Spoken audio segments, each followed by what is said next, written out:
Hey there! In the blink of an eye, Honkai Star Rail has been out for over 2 years, and in that time, the Trailblazer has met plenty of female companions. However, let's be honest, the most precious one has always been right beside you.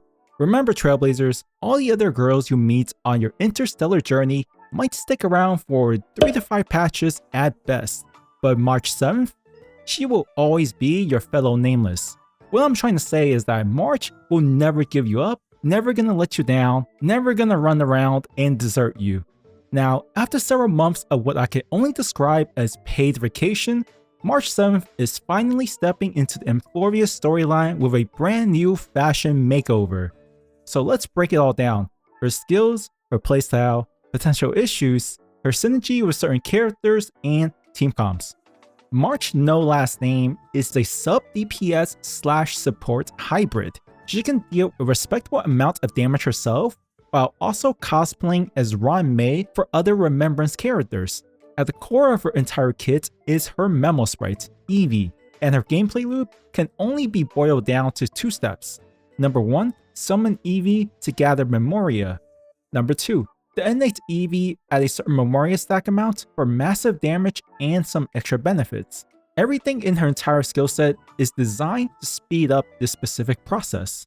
Let's begin with her basic attack. Nothing fancy here, just a standard single target ice attack.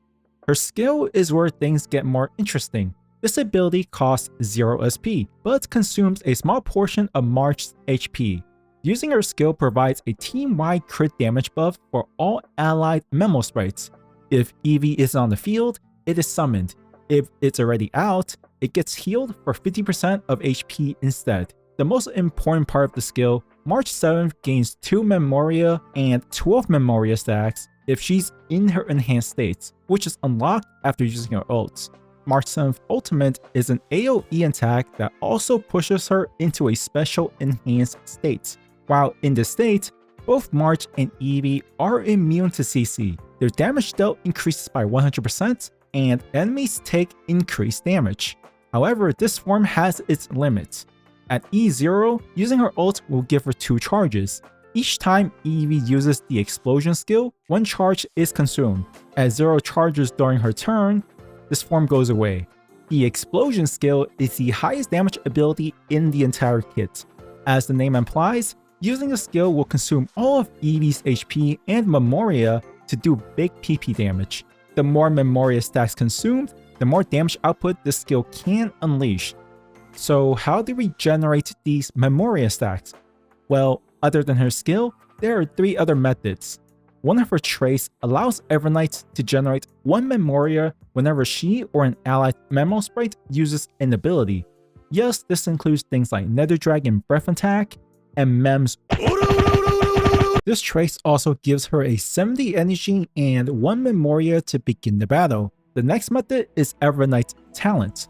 Whenever March or Evie loses HP, gain 2 memoria and crit damage boost. HP loss includes both ally HP drains and enemy attacks. And once Evernight hits 16 memoria stacks, she becomes CC immune and Evie immediately takes action. The last method is from the memo sprite's own regular skill, which gives Evernight 1 memoria. The damage on this ability scales slightly based on how many memoria stacks March currently has. And just to clarify, this memo sprite's regular skill is not the exploding skill mentioned earlier. Moving on, memo sprites of course have their own passive abilities. Evie's talent is a passive damage buff for both March and itself. Using any of its abilities will cost 1% of HP, which conveniently synergizes with the HP loss equal memoria gain mechanic. Finally, let's talk about the 3 main traces. Trace number 1, gain stacks from abilities, and she gets a nice starting boost to her energy and memoria at the start of a fight. Trace number 2, crit boost and SP regen. Both March and Evie will gain some crit rates, and every time the explosion skill is used, you will recover +1 SP.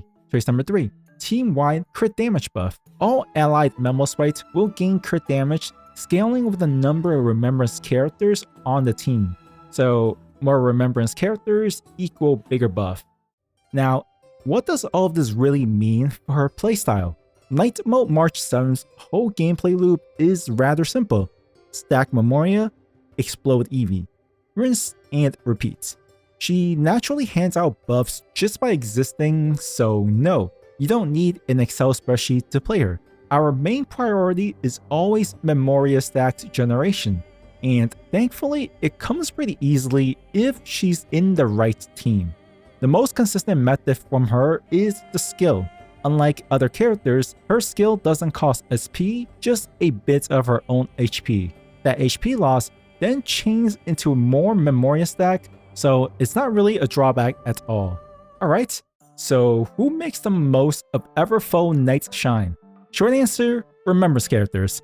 Longer answer, at minimum give her Hyacine. Why? Because March 7th's kit pumps crit damage for all memo sprites, and Hyacine is a healer who already hits like a truck. Add crit damage on top, plus March 7th's 20% vulnerability debuff from her ult, and suddenly Lil Inca is out there deleting enemies. Hyacine also buffs team HP, which feeds back into March HP scaling damage, and also it makes Eevee slightly bulkier. And since one of March's memoria sources comes from ally memo sprites taking actions, the more memo sprites we have on the team, the faster the memoria stacks roll in. This brings us to the topic of sub DPS versus main DPS. Honestly, the difference in team members isn't that big. Both setups usually want Hyacine for sustain, plus Tribi or Remembers MC for support. Think of it this way, whatever team Castors loves, March will love it too. If you run March as a main DPS, the core teammates are basically the same with Castors teams. If we do want to get the most out of Evernight's damage and supportive capabilities, then put her alongside Castors. We will need to decide between keeping Tribi or Remembers MC. There isn't really that much of a huge difference on the crit damage boost between having 3 Remembers characters versus having 4 Remembers characters, so just pick whichever you like. Both Hyacine and Castors are able to help March get the memoria stacks rather quickly, which in itself can boost her own damage. Of the 4 ways to generate memoria stacks, Castors can do 2 of them. I'm only bringing this up because the main gameplay loop is gathering memoria stacks into explosion skill, so the quicker we can get those stacks, the more damage we can output with March.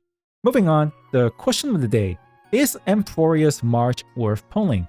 March 7th is a sub DPS support hybrid who can do her fair share of damage, while also being able to cosplay as Ron May for other Remembrance characters. Even her own signature Lycone gives the entire team's memo sprite defense ignore. Her whole vibe is, I do damage, you do damage, we all do damage. But the real question is this, do you have her teammates? She makes Remembrance characters stronger, but they also help her function faster. That said, if March is your favorite, if she's your best girl, just pull for her. We can still make her work with solid free-to-play setups. And who knows, maybe Cyrene is going to change a lot of outlooks. Yeah, that's pretty much it. Thanks for watching. Okay, bye.